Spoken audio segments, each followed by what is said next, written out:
Hello, can anybody hear me? We switched to another computer.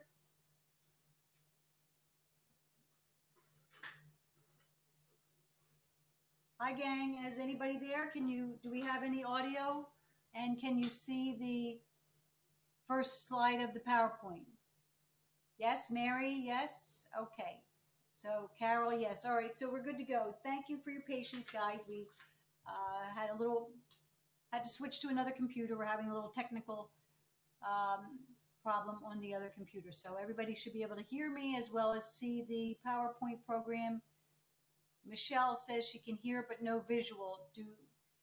Carol, Mary, Alicia, do you guys have visual? Somebody can just write in.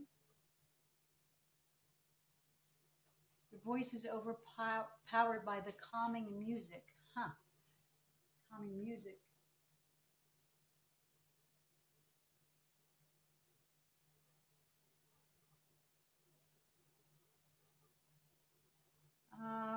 I don't hear any music on my end, so I'm kind of at a loss there. Is the music still playing? Is the music still playing in the background? Rebecca, yeah, I would try to reconnect. Okay. I reconnected now, have visual. Great. Michelle, Rebecca, go ahead and log out and log back in. Josie, I don't know where the music is coming from. Is anybody else hearing music, or can you hear me clearly? Somebody could just write in. Reconnected, Michelle, you reconnected and now have visual, okay.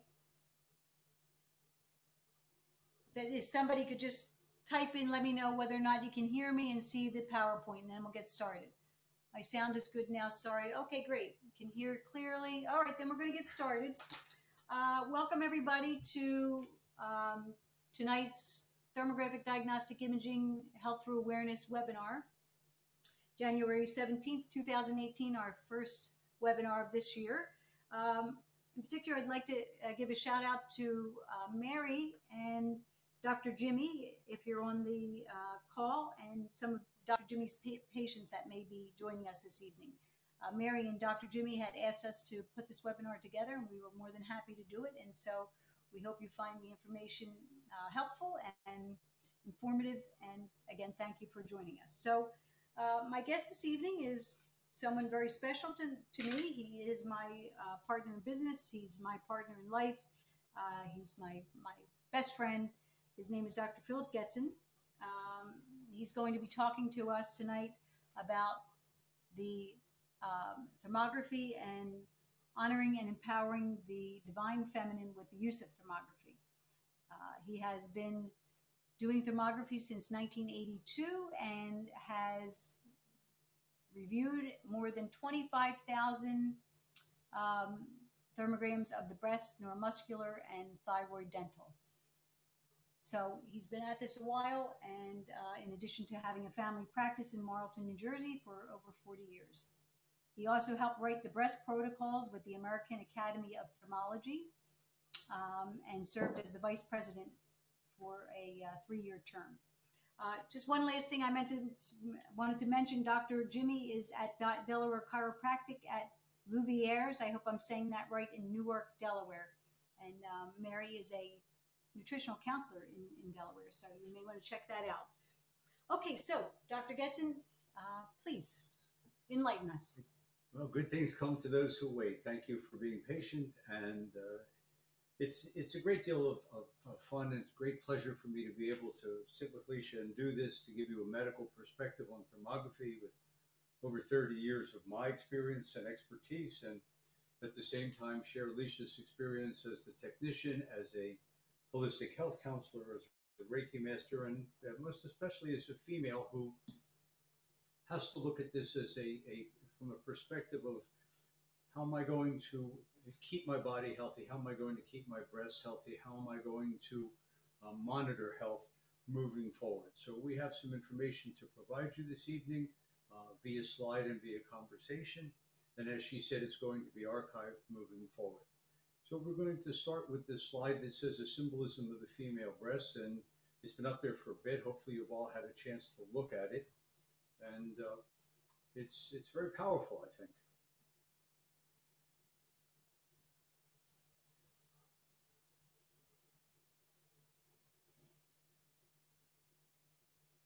Just trying to get the next slide to move forward.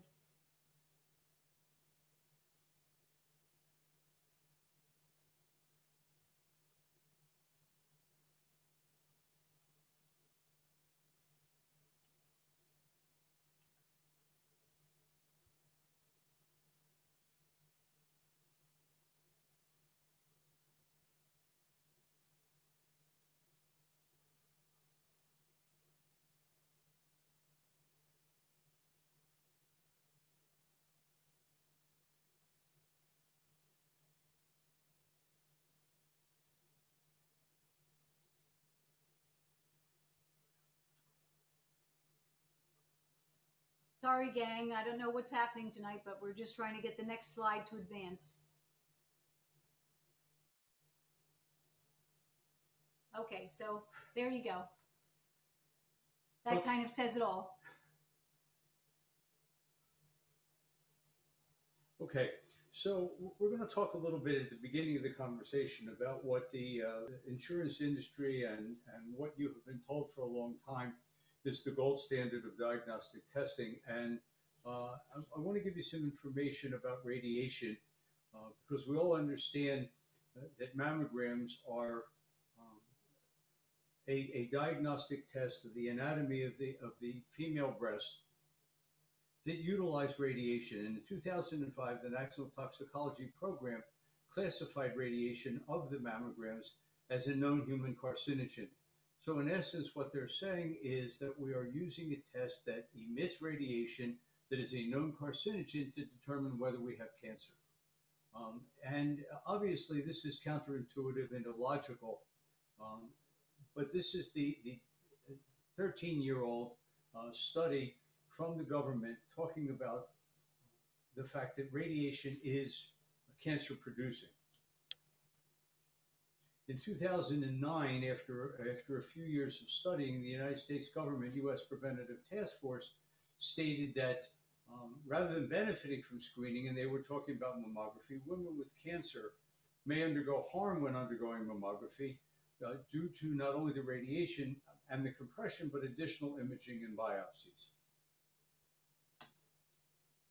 In 2011, the British Medical Journal issued an article saying that breast cancer screening may cause women harm during the early years after they start screening, when the breasts are more sensitive and more tender due to surgery, such as lumpectomies, mastectomies, and unnecessary interventions, which include biopsies. In Norway, there is a group called the COCHRANE consolidation, and what they do is they study outcomes. Their purposes are to take data from various research sites all over the country, all over the world, and they put the data together and they issue not an opinion, but rather a summary of all that data. The summary is issued so that individuals can look at the concise report of data that has been accumulated and determine what's best for them in various fields of medicine. Rarely does the Cochrane consolidation offer an opinion. The reason it's called the Nordic Cochrane Center is because it's based in Norway. So in the year 2014, I believe, They issued a report that said if 2,000 women are screened regularly for 10 years, the number who would benefit from screening and avoid dying from cancer was 1. So that's 1 in 2,000 women that would have benefited from the 10-year screening using mammography. More importantly, I think, however, they said 10 healthy women will become cancer patients and treated unnecessarily. Now, I would like to tell you that in the years beyond 2014, the American Cancer Society has come out with a position saying one of the great pitfalls of screening as we know it is that we're over-treating and over-diagnosing breast cancer. We're finding breast cancers that are so small that they would never be harmful, never be life-threatening, never be life-altering, and yet we're having women undergo chemotherapy, radiation, excision, often as extensive a treatment as mastectomies, for tumors that, if left alone, would not have been harmful to them. Back in 2014, they're talking about 10. That number has accelerated. And they're saying the same thing. These women would have either a part of their breast or the whole breast removed and undergo unnecessary treatments. Furthermore, they said about 200 healthy women will experience a false alarm. Many of you who have ever gone in for any diagnostic test, mammography included, know how it feels for them to say, well, we're really not sure what we're looking at, come back and have additional testing. You know, the sitting around and waiting and wondering is a tremendous psychological strain and burden.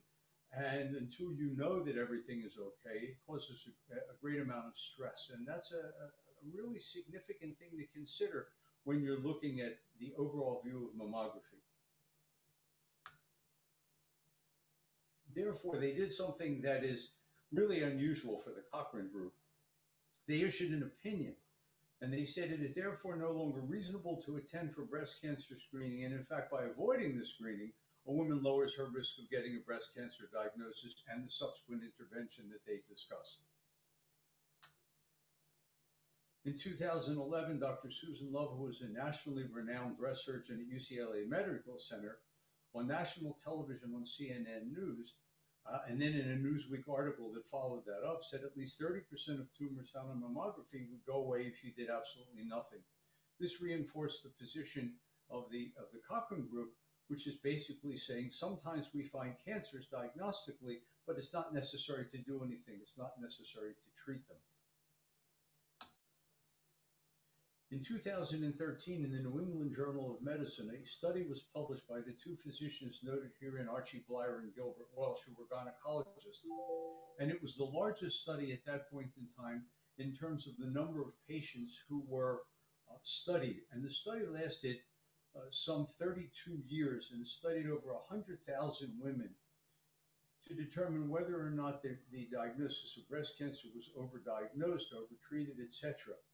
And in their notation at the bottom of this paragraph, you see that they said in 2008, more than 70,000 women in the United States was overdiagnosed, which was 31%, almost a third of all breast cancer diagnosis in that 1 year alone. Dr. Welsh concluded, therefore, that few breast cancers were determined to kill no matter what we do. And so you're seeing a pattern here where Dr. Love in the previous slide, the Cochrane Center in the slide before that, Dr. Welsh, after studying outcomes for 32 years, and as I mentioned, the American Cancer Society are really questioning the aggressive nature with which we're treating some of these small, non-threatening breast cancers. Are you talking about D.C.I.S, ductal carcinoma in situ, when they're citing these numbers? Among others, and shortly we'll have a slide about D.C.I.S, and we'll talk about what D.C.I.S is and isn't. 2014, the British Medical Journal did a study which said that after 25 years of following up breast cancer incidence, they found that 22% of those individuals screened for invasive breast cancer were overdiagnosed, which was one overdiagnosed breast cancer for every 400 women. And they concluded that nearly all of the overdiagnosed cancers in the Canadian study, the British Journal was reporting the Canadian study, of studies that were non-palpable cancers, over 50% of them were overdiagnosed. And these are staggering numbers. I mean, 50% is not randomized. It's not coincidental. It's not a minimal finding. And another thing I want to point out to those of you who are listening is the data that we're presenting is from very prestigious medical journals. Yeah, the NORDIC COCHRANE group, the British Medical Journal, the American Cancer Society that I referenced, the New England Journal of Medicine. These are all some of the most prestigious journals in the world. So these are not anecdotal reports.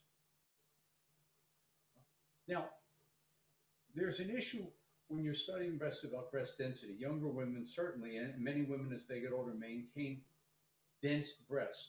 And the American Radiologic Association, specifically Bonnie Rush at the top of your slide there, noted that trying to find a tumor on a mammogram in a woman with dense breasts is like her quote, trying to find a snowball in a snowstorm.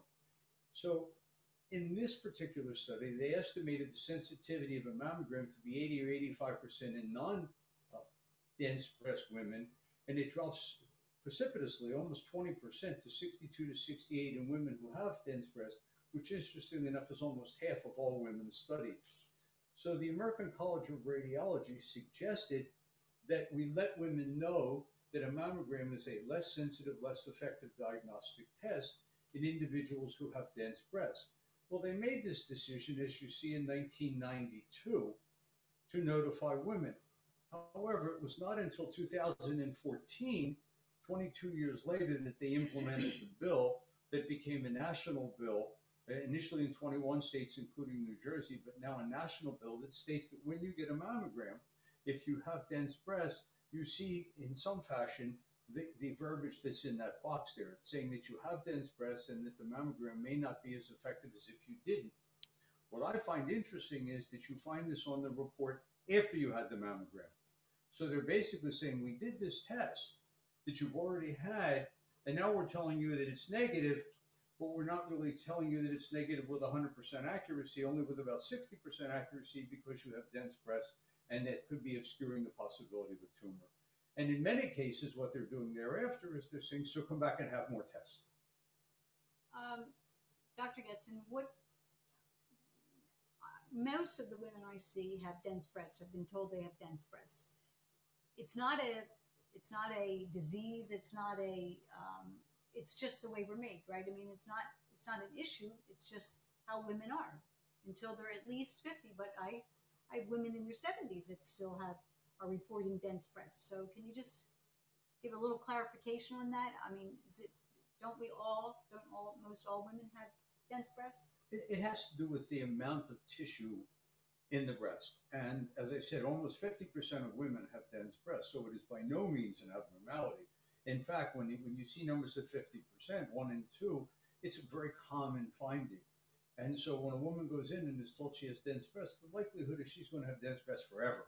Certainly in her youth. Sometimes the density changes a little bit with aging, but it's not an abnormality. It's nothing to be concerned about, but it is, for our purposes and for everyone listening purposes, a contraindication to mammography because of the reduction in sensitivity because of that. Right. Okay. Thank you for that clarification.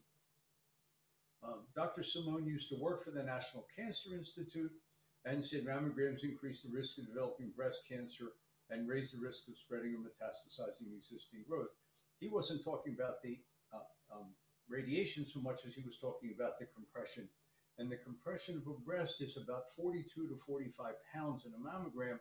And as I say to my patients, think 3 bowling balls sitting on top of the soft tissue of a breast. I mean, 42 pounds sounds like a lot. When you think about that in a visual, it's a tremendous amount of pressure. So if you have a capsular cancer, 42, 45 pounds of pressure is going to rupture that capsule. Well, what's going to happen when you rupture the capsule? All the cancer cells that are within that capsule are going to seed out into the breast. So another harm of this diagnostic test is not only are you worried about the radiation being carcinogenic, you're worried about the compression causing a problem and worsening one that may already be there. Dr. Simone further said, and we'll talk about D.C.I.S. in a minute, since 1983, the incidence of D.C.I.S., which at the time that this slide was generated was 12% of all breast cancers, increased by 328% to 100% due to the use of mammography. And the increase in women screened mammographically under the age of 40 went up 3,000%. So let's talk about D.C.I.S. ductal carcinoma in situ. In 2013, the National Cancer Institute commissioned a group to study D.C.I.S. And they said D.C.I.S. should be renamed to take the word carcinoma or cancer out of it because it's not cancer. And they wanted to change the name to indolent lesions of epithelial origin so that it would take the cancer scare, the cancer word, the cancer connotation out of there. Dr. Brawley, who at that time was and still is the chief medical officer of the American Cancer Society, said we need a better definition of what cancer is and isn't. And Dr. Esserman, who is a breast specialist and a radiologist in San Francisco, said it's not cancer, so why are we calling it cancer? So D.C.I.S. represents 12% of all quote-unquote cancers, except it's really not a cancer. And there isn't a month or week that goes by that I don't see a woman who comes in who has had an invasive procedure in her breast being told by someone, whether it's a radiologist, a gynecologist, or a breast surgeon, that D.C.I.S. requires lumpectomy, chemotherapy, radiation, in some cases mastectomy, for something that has clearly been proven not to be cancer. That's astounding, and I know I hear this all the time, obviously, because I'm there in the room with the patient, but I just don't understand. If this was in July 2013, it's now 2018, why this information is not being disseminated or taken up, or more people know about this, why women are still undergoing these, what sounds like, based on this slide, unnecessary procedures. I think part of the problem, the internet allows us the opportunity to go in and get a tremendous amount of information, but it's also predicated upon knowing what you're looking for. And so if you type in D.C.I.S., you're going to see that which is put forth, that gets to the top of the search engines, which is put forth by the people with the most money that can afford to do that. It's the pharmaceutical industry, the radiology companies, the people that make x-ray machines, the people who have a vested interest in moving forward with cancer. And we've talked so many times, you and I, and also in terms of the finances generated by cancer, that there's a lot of income generated by cancer. So we also live in a society which, unfortunately, in Western medicine is not only in cancer, but it's a fear-based society. And so we're putting information out there, and it's limited information. So if a woman wants to go in and get the information that we're imparting here, it's there, but you have to know what to look for. Right. And it's not mainstream disseminated information. Right. Okay, I'm just going to digress here just for a moment, since we're on this topic, and say what is going on with breast cancer? What is it, when you're talking about big business, and I'm not trying to create any conspiracy theories here or anything like that, but just there's so much attention, media attention, just everything in the medical world focused on breast cancer. For what I can see from my patients, all it does is scare the heck out of them. So they live in a constant state of fear, many of them, about getting breast cancer, because there's not a lot of attention put on positive things that you can do to avoid breast cancer, just the fear of getting breast cancer. I would just like to say, I wish that people would, do their due diligence, learn how to take care of themselves, their breasts, their whole body, and let's take some of this fear-driven insanity that goes around with breast cancer out of the equation. So women, when they're doing testing or monitoring or self-exam, many women are afraid to even touch their breasts. So there's a huge disconnect going on. You put that beautiful slide up in the beginning that, what a female breast is, we can nurture and sustain life with our breasts. Women are afraid to even touch their breasts. It's, I just think it's tragic. And my hope is that we can get, in touch with back in touch with ourselves, and lose some of this fear about our bodies, and especially about our breasts. Any comment on that? Well, yes. Part of it has to do with the fact that Eastern medicine, Chinese medicine, is about preventative medicine. It's about doing things to keep yourself healthy. And Western medicine is really more about going to the doctor if you have a problem to try and fix the problem. And it really is backwards. I mean, we really should be doing proactive healthcare. We should be doing things to keep ourselves healthy, recognizing that sometimes things happen that need to be fixed. But our efforts really should be toward what can we do to maintain an optimal level of health? How can we eat? How can we exercise? What can we do?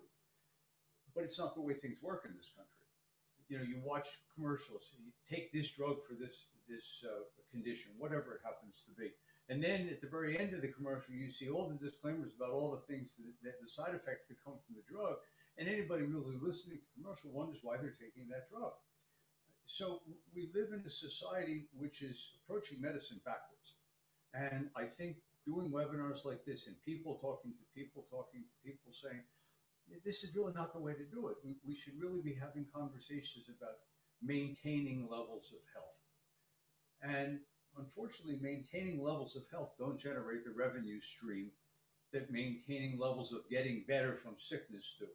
You know, cancer, because you started with cancer, is a tremendously lucrative business in terms of its diagnosis and its treatment, from chemotherapy to radiation to diagnosis to the long-term use of medications.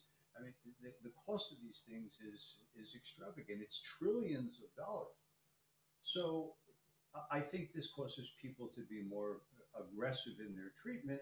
And I'm not going to go into a long discussion, but there is always that fear as a physician that if you're not following the rules that the government sets up, there's always the risk that somebody's going to come back and say, you didn't do it that way, therefore I'm going to sue you. And a lot of us operate in a similarly backwards fashion, saying, even though I may not believe this is the right thing to do, I have to do this, or at least offer it up, because if I don't offer it up, then I put myself in a position for litigation. And that's a very, very, very bad way to have to practice medicine. And that is so the doctors are acting out of fear also. Understandably, they went to school for a long time. They earned their degrees and their licenses, and they want to keep them, and can't fault them for that. No, it's really, there's a lot of things that we do as clinicians that we're trying to do from a backwards position, and it's become more and more increasingly difficult to do that. All right, well, we'll get back to the program, but thanks for addressing that, I think, important issue.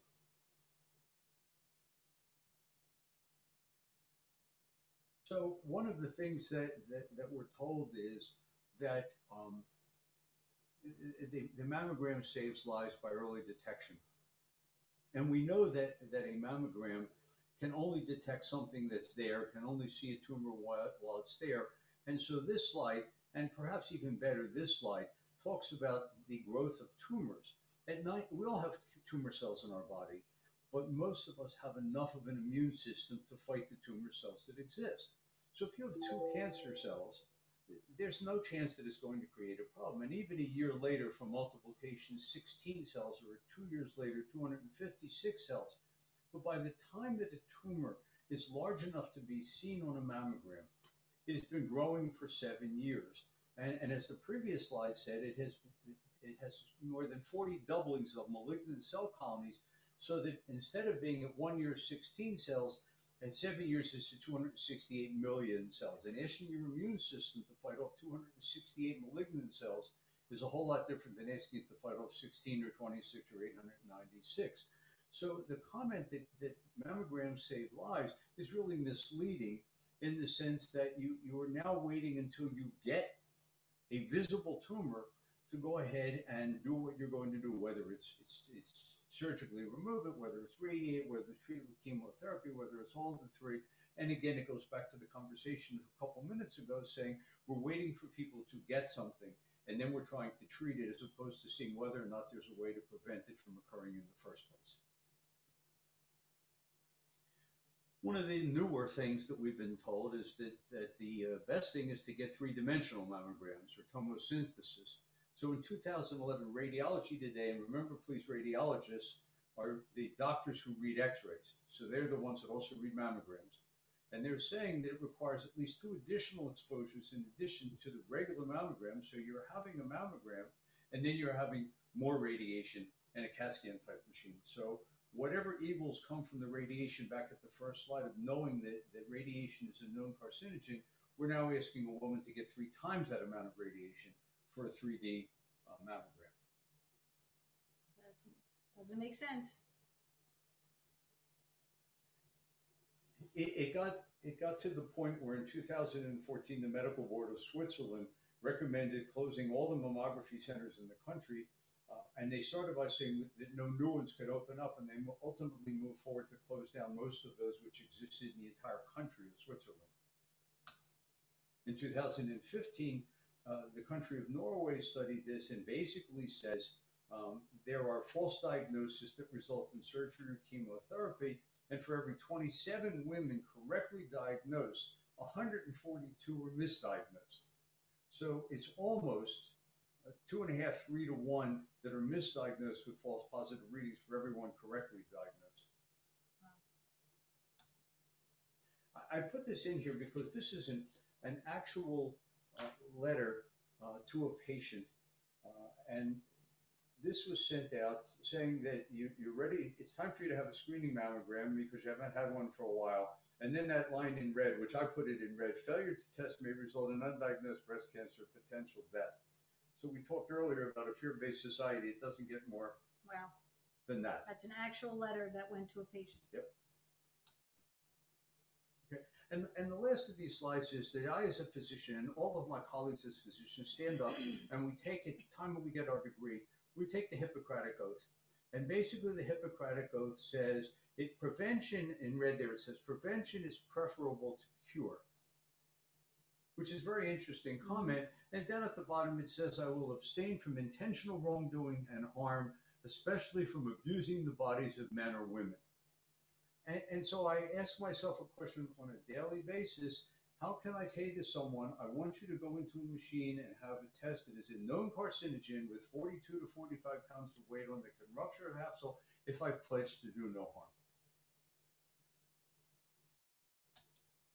Okay, so we're going to move on from mammography. We're not going to talk about mammography anymore because I think you needed to have that kind of basis to understand where we're going. And we're going to talk about a more proactive approach to health. And I'd like to begin by saying that I know for absolute fact that a man invented a mammogram.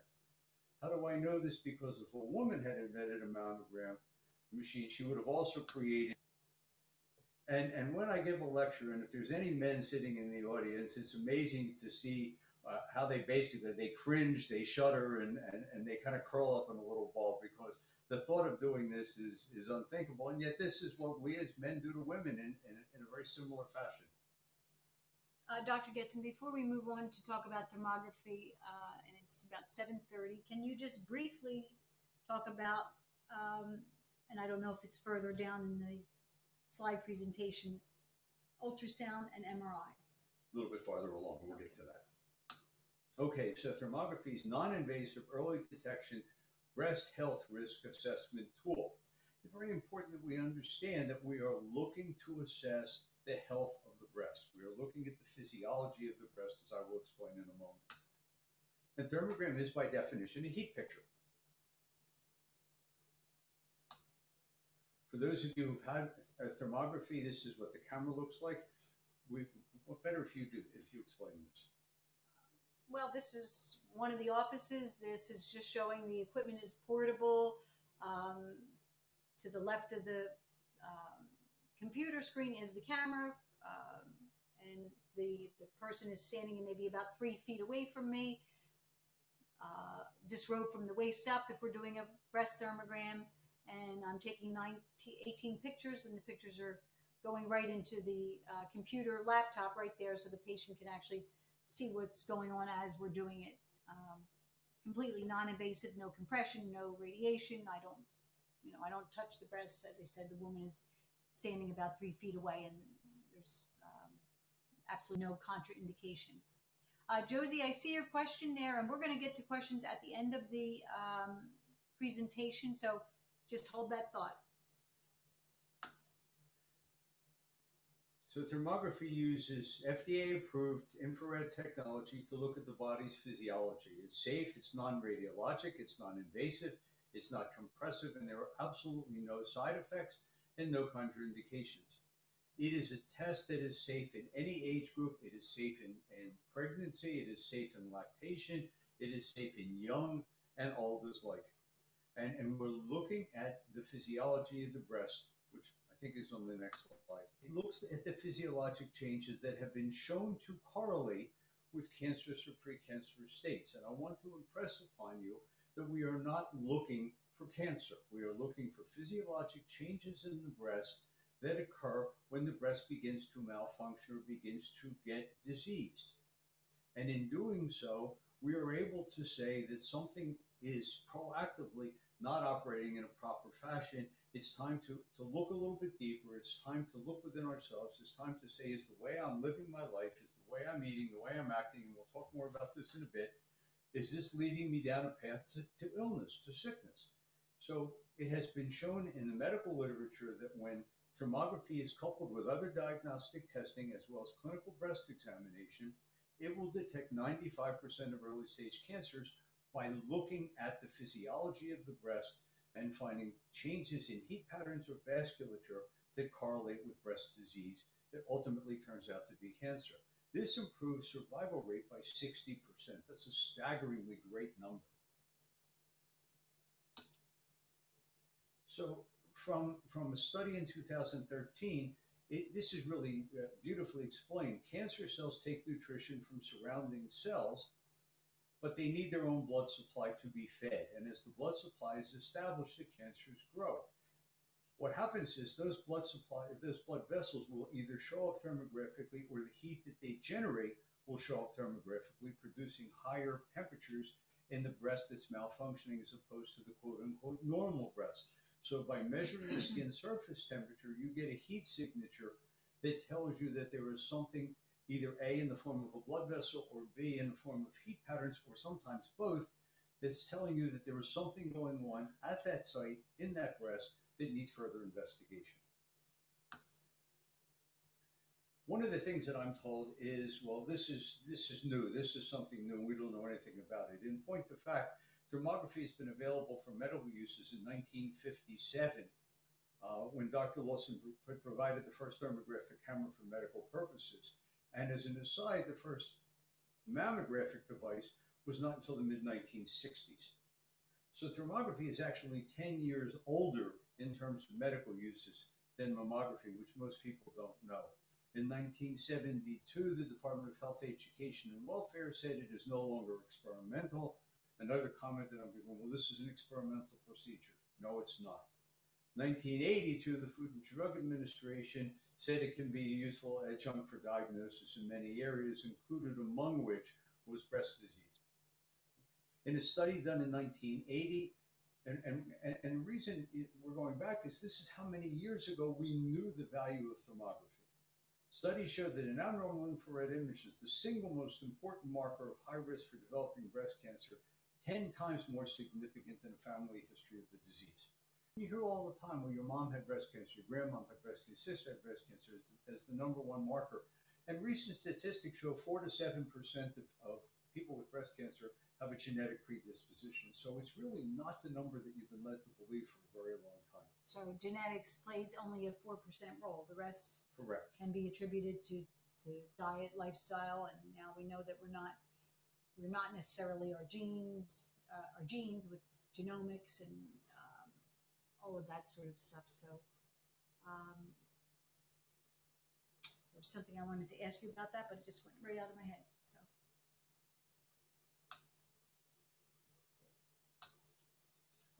I put this slide in because Dr. Isard, who I met many years ago, was at Einstein Medical Center in Philadelphia. And in 1972, he did a research study with equipment that obviously was not anywhere near as precise as the equipment that we use now in the 21st century. But down at the bottom, he concluded that if every woman had a thermogram before the mammogram, they would have reduced the number of women who needed mammography by 77%. And he further calculated that if he only did mammograms in women with suspicious thermograms, that number would have gone down even less. So the women who would have had positive cancer detection, 24.1 women per 1,000 would have been appropriately diagnosed with cancer, as opposed to 7 per 10,000 with mammograms alone. Wow. And this was 1970. This is 45 years ago that he was using this equipment and published this study.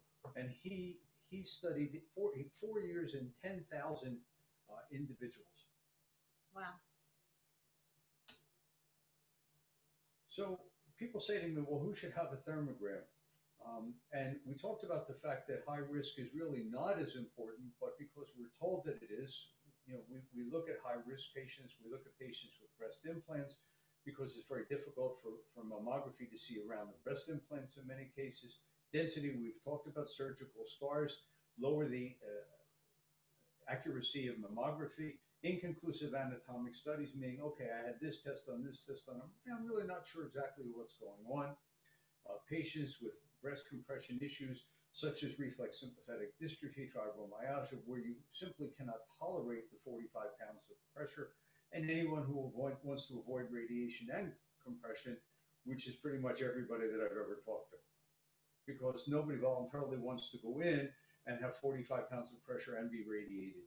So the patient profile for thermograms is anyone who really wants to have a proactive approach to breast health. I know what I wanted to say. So if heredity only plays a 4% role, and women who unfortunately may have a family history are being told to start getting mammographic screening at age 35, and earlier in this presentation you told us that women have dense breasts until they're at least 50, so women starting screening at age 35 is not going to show anything. In most cases, in most cases, it's not going to show anything. And now they've got another, where the mammographic guidelines, I believe, are now have been changed to not start till you're 50 because of dense breasts, and to do it every other year. Now they're starting at 35 with a family history, where it's only playing a 4% role. So I think that's just an overplayed or overused fear tactic to get. I shouldn't say that. I'm sure that the doctors have their patients' best interests at heart. So it's just a kind of a broken system. But I think you're right in the sense that if you're screening 15 years before the recommendation, and if you're screening annually 15 years before, then you have accumulated radiation for 15 years that perhaps, may have long-term harmful side effects. Yes. So we've put some thermographic slides in here to illustrate, number one, what a thermogram looks like. Number two, because it's easier for me to explain to those listening what exactly we're looking at and how we go about doing this. Some of you who are listening have probably already had thermograms done. Some of you have not. So for those who have not, hopefully this will be helpful. On the picture on the right, you see there are 3 circles on the black and white picture. And way over to the left of your vision there is a diamond-shaped dark area, which is a blood vessel, where a woman had a palpable mass and had gone and had an ultrasound done, had a mammogram, and they were both normal, but the mass was there. Well, she came in, had the thermogram done, and we found this closed area, which is always something that sends up a red flag to me as the interpreter, not necessarily always a cancer, but at least it's an area of higher index of suspicion. But when it generates heat, and you look in the color picture all the way over to the left, and you see the same black circle over there with the orange borders to the circle, and if you were looking at the temperature gradient, you would see it was out of thermographic range. This is the exact area where the mass was, the exact area where she had the biopsy, which turned out to be malignant. So this is an instance where she did the anatomic screening first, the physiologic screening afterward, and wound up having a cancer that was seen on the thermogram, but missed on the other diagnostic test.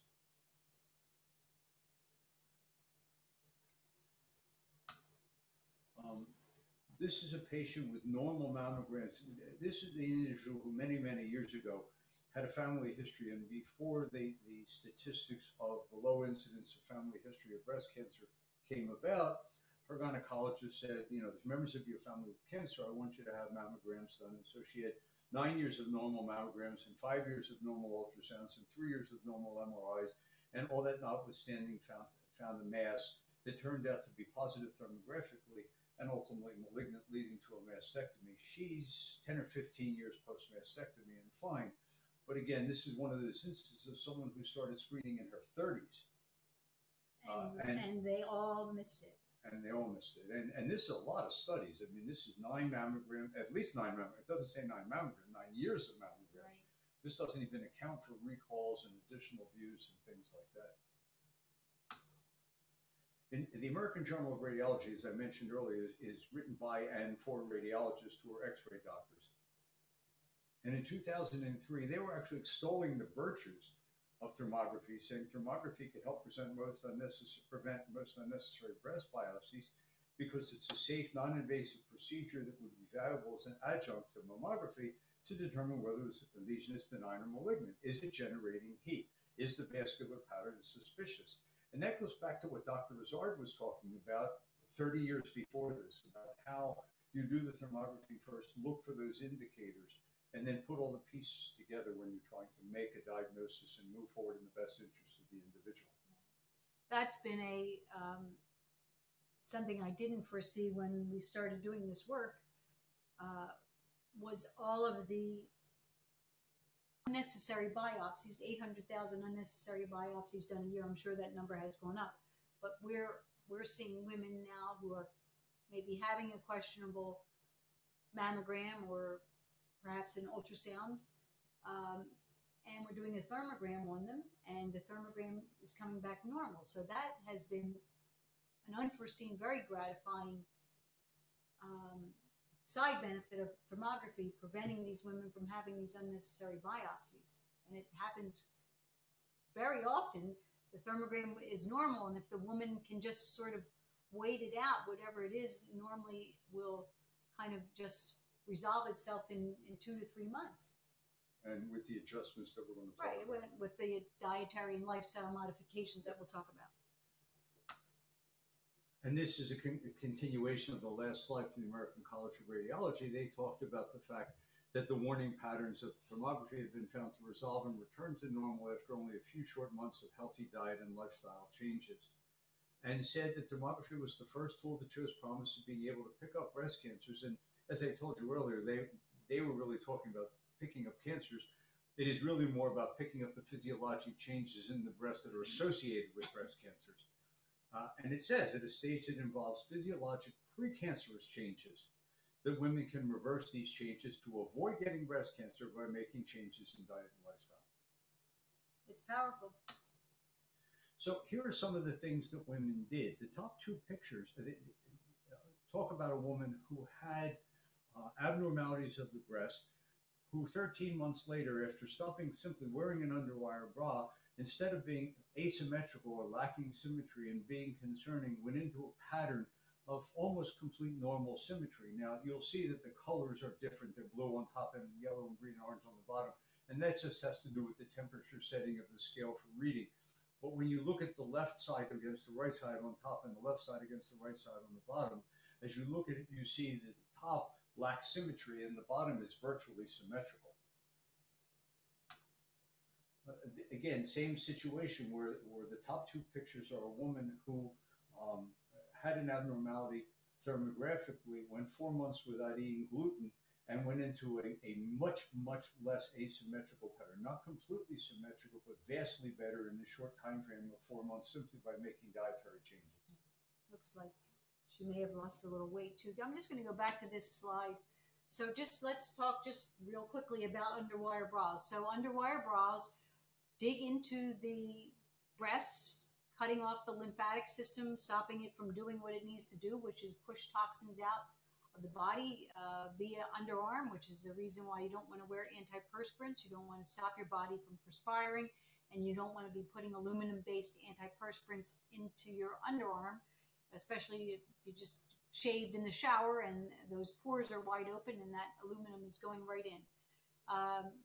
So the underwire cuts off the lymphatic system. There's also a lot of research out there that the underwires are conductors of the electromagnetic fields that we're surrounded by. So I see lots of women who, over a period of time, who wear underwire bras will start to develop some sensitivity, usually on the outside of the breast.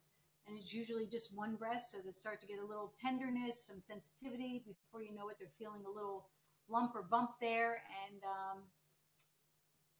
once they get rid of that underwire bra, you know, get the lymphatic system moving, you know, maybe cut down on caffeine and sugar also, that tenderness goes away. So those underwire bras really, really are do a disservice to your breasts and overall health. I recommend keep the bra, get rid of that underwire. This is a young girl who came in and had the thermogram on the left that you see, the right breast, which is on the left side of the picture, primarily blues and greens on the left side of the breast. You see those areas of orange or inflammation or excessive heat, and she was so upset by this that she went home and made vast and dramatic changes in her diet and wanted to come back in 15 days. And we said to her, well, you know, I'm not sure 15 days is going to be enough to see the changes, but she was intent on coming back. And again, although there's slight changes in the camera settings, you can see that in that short a time, in 2 weeks, just making those adjustments, the lack of symmetry, the gross change from one side to the other is much better, is much less. Yes, there's still some heat in that left breast, but she was on a pathway that really, you knew that if she continued doing this, she was heading in the right direction. This is, again, the left side. That dark area that you see on the far left of your slide is actually the normal side. It's a cool area. I left it that way so that you can see the two sides should be the same. And here's a lady who took a series of dietary supplements, and a year later, that area on the left is much less. This is really telling us that the lack of symmetry is much less, that they're more symmetrical and more normal breasts. Another dietary change 3 months after eliminating caffeine, sugar, and red meat, going from changes of lack of symmetry to much more symmetrical breast tissue. And the slide that I always leave for last when I do this of a woman, the top two pictures are the thermographic images that she took that were taken of her. And she was given a report that there were significant abnormalities and significant level of concerns.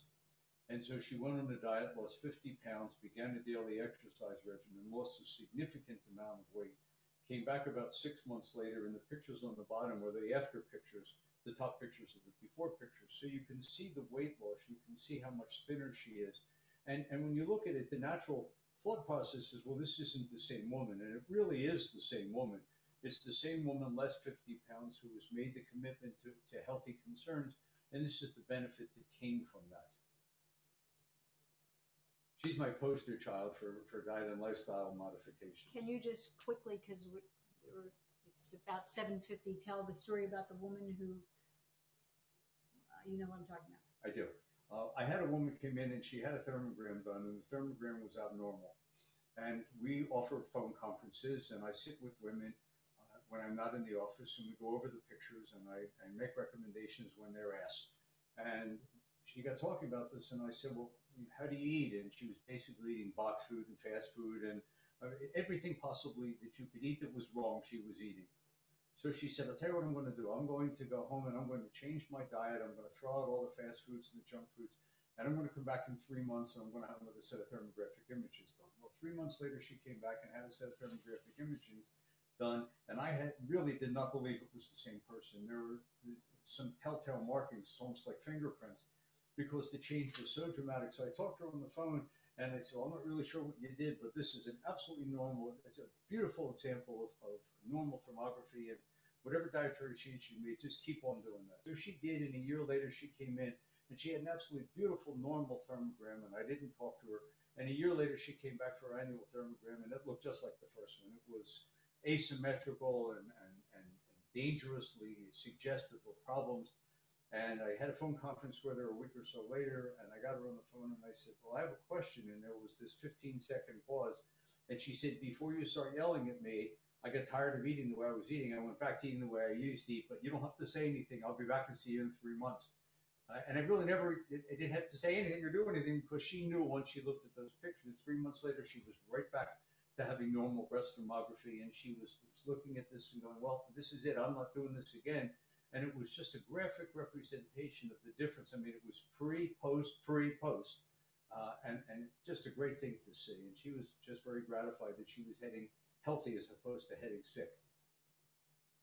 For those of you who are listening, this is a testimonial that came from Christiane Northrup, who is a huge advocate of thermography, who tells you that if you talk to her that she's never had a mammogram and will never have a mammogram, and suggests that it is the best thing to have a breast health screening.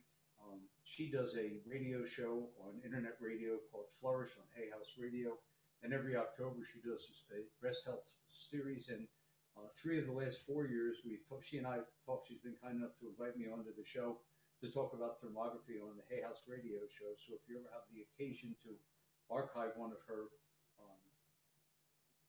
Flourish shows, she's a very interesting woman. And yeah, I highly recommend. There's tons of resources out there. Dr. Christiane has written some wonderful books. On my bookshelf, I have Women's Bodies, Women's Wisdom, and she's just she just has wonderful positive approaches and things to say about how we can reconnect with our bodies and our breasts. So highly recommend her work.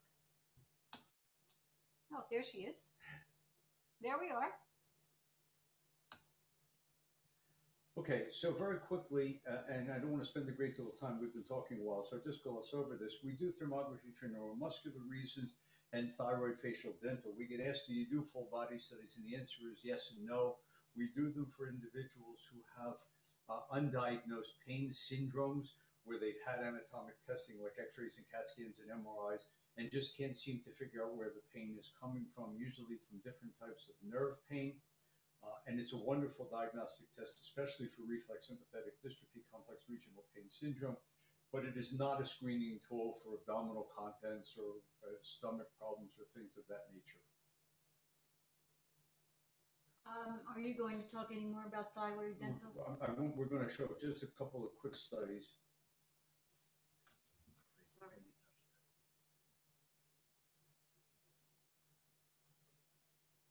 I messed up the slide mover again, guys. So we did have a couple pictures of the thyroid dental.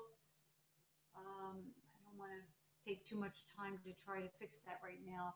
So while Dr. Getson do thyroid dental facial studies, so I would say for anybody that has an abnormal breast to get a dental thermogram. We have 8 teeth that are connected to our mammary glands. If you have a infected root canal or infected wisdom tooth or cavitation, that could be wreaking havoc on your breast health or overall health. So you have some crazy symptoms, you've done everything you can do, but you haven't looked at the teeth, I strongly recommend that you do it. Okay, so we can't make it work.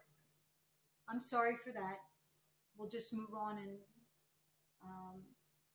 we'll have to, it'll probably, when it's archived, you'll be able to see the last couple pictures of a thyroid facial dental. Okay, so you've talked about thyroid facial dental studies, and I think it would be good if you tell them why we started doing the dental studies. I was doing a breast thermogram on a woman, this was years ago, and there was a big bright red line coming from her breasts. It was so obvious that I could not look at it, and so I just followed the line up into her mouth, up into her face, where she had a infected root canal. So she went to the dentist after the thermogram, had the tooth looked at. It was indeed infected, and she had it extracted, and came back. I guess it was probably 3 months later, and we didn't do another thyroid dental because it was too soon, but we did look at the breast, and the breast was cleared up. So that was when we started doing thyroid dental facial studies. The root canal issue as well. Right. Yeah. So we do, we recommend when we're doing the thyroid dentals that people get themselves, if there's an issue, to a biological holistic dentist, somebody that can help clear or do some remediation in those areas. So let's talk a little bit about the diet and lifestyle modification. One of the things that we stress in terms of diet, well, we've talked about some of them. We talked about underwire bras. We've talked about dietary indiscretions, the fast food and the box food and all of that. We've not much touched on gluten sensitivity, but gluten is an inflammatory disease. It is the most inflammatory food that you can eat, and so you're looking to minimize inflammatory foods, and the best way to do that is to start by minimizing gluten. We want to minimize caffeine because we know that caffeine contributes to breast cysts and breast disease. We want to minimize sugar because we know that cancer loves sugar. Obviously, cigarette smoke is important. Excessive use of alcohol is another. Basically, you want to be eating a clean, organic diet. Very little or no processed food. No sugar. As you said, gluten-free is, whether you have celiac disease or not, is always helpful. You want to be addressing any emotional issues that you might have. It's a huge player in breast health.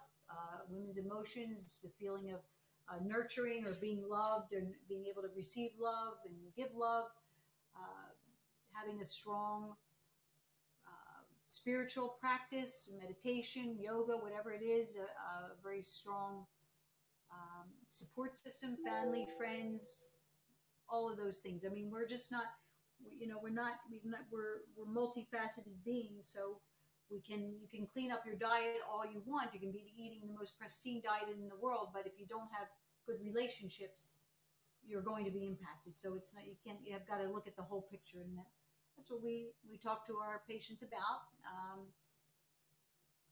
looking at the whole body, mind, body, and spirit.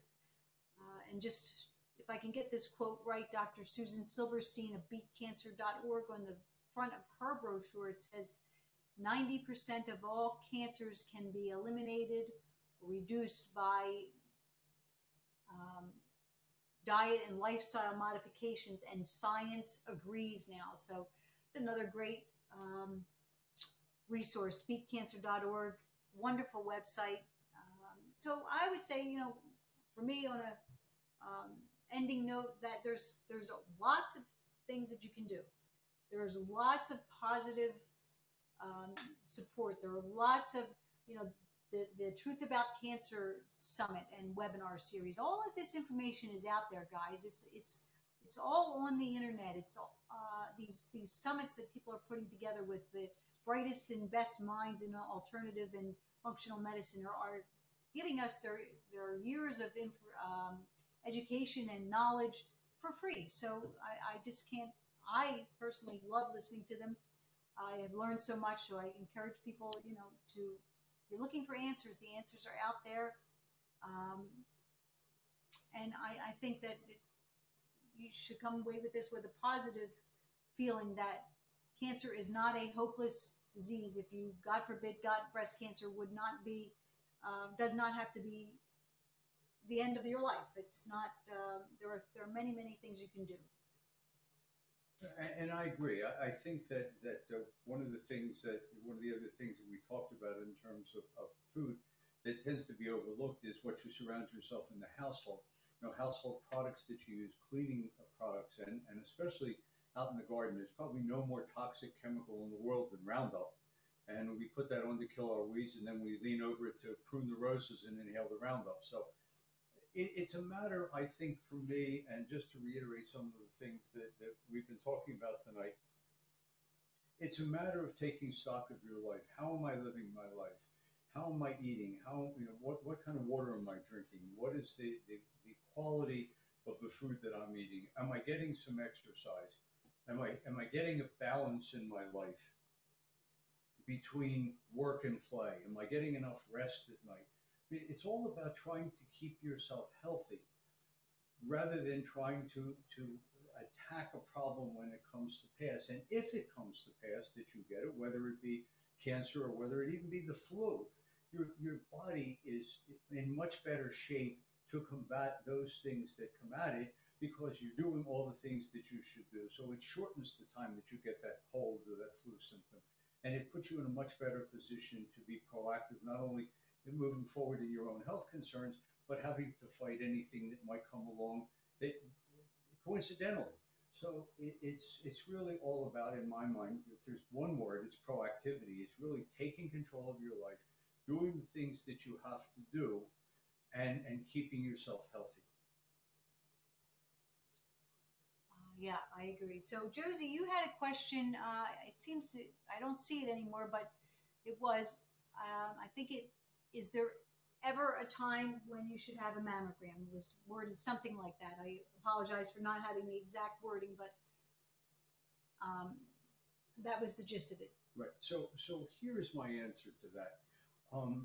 As a practicing clinician, it is not my place to sit here and tell you not to have a mammogram, because that's not my job. My job, as I see it, is to educate you, to say, okay, these are the tests that are out there, and we did talk about it, and I'll do this in a moment. These are the anatomic tests. You have a choice between mammography, ultrasound, and MRI. You have a physiologic test of thermography. These are what's out there. These are the pros and cons of those particular tests. And it's up to you to decide what you want to do, what resonates with you. Okay? Some women will come to me because they don't ever want to have a mammogram. Others have mammograms and thermograms. It becomes an individual decision. And I'm not sitting here saying don't ever have a mammogram. I'm sitting saying before you do any diagnostic test, look at the big picture, decide what's right for you, and decide what it is that you're trying to get out of that diagnostic test. I want to mention, because you asked a question earlier about ultrasounds and MRIs briefly. An ultrasound is a diagnostic test with no radiation or compression. It uses sound waves that bounce off the area that's imaged. In most cases, we're talking about breast ultrasound, and it creates a picture that looks like a Polaroid snapshot of the breast tissue. It will differentiate between solid masses and cysts. It will allow you to go into an area, a focused area, and determine whether there's a problem. If, for example, someone does a thermogram and there's a concern in place of the breast, I recommend a lot of ultrasounds, because the thermogram gives me a region and we can do the ultrasound and get a better look at it to determine. It is specific to the area.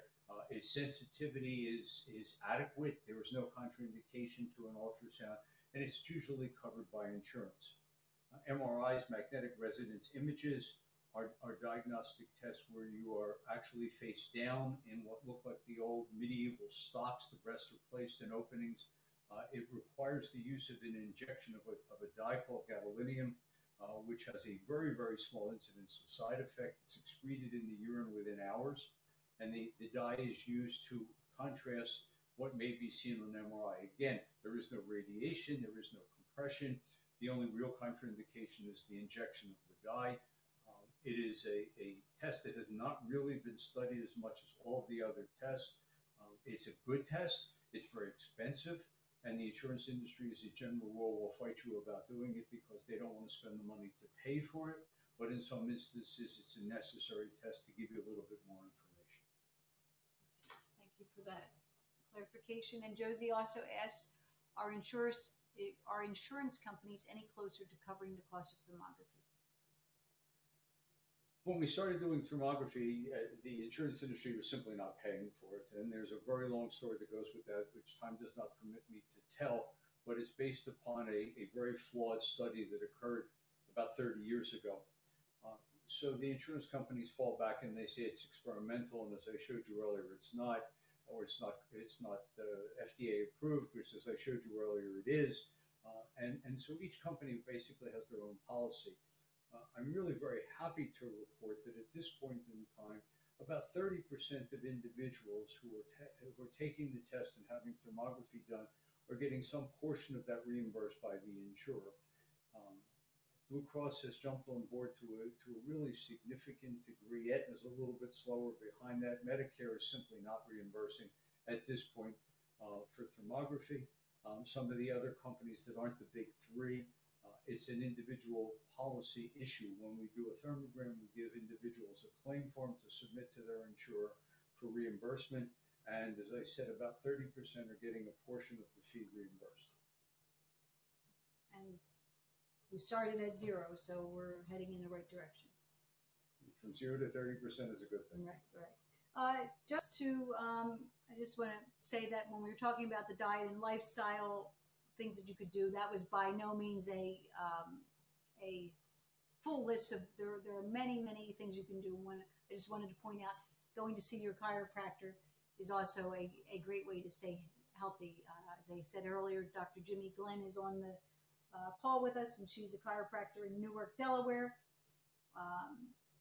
According to the website, their mission is to bring health to as many people as possible. So add chiropractic care to your what is that word? Armamentarium. Armamentarium. Of good health practices. So